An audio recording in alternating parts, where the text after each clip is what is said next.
Gustog baho-baho ang akong ex-boyfriend. Itago na lang ko sa pangalang Lorna. Goal kaayo ko karon ni DJ Sam, gibulagan ko sa akong uyab nga si Jimboy. 9 months na mi ni Jimboy, ug open na mi sa ana-ana. Ganahan kaayo si Jimboy mo kit-kit sa akong simod sa iring DJ Sam. Kanang wa gyud limpyo-limpyo. Kanang bao-bao pagbulad. Mura pag naiuna sa ginamos. Gani, gusto niya kanang naadyo'y amoy gidaw.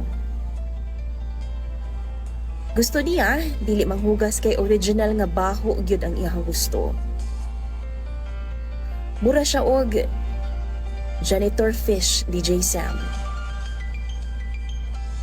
Siya ang naga-general cleaning sa ako ang private part kumbaga during sa amo ang loving-loving.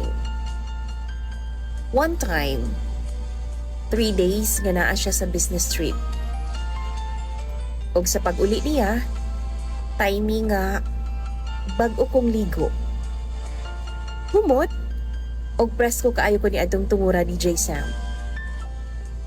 Pero kabalo ka, imbis nga malipay, iyahan naman noon kong gibulagan. Nasuko siya nako kay ako adang gihugasan.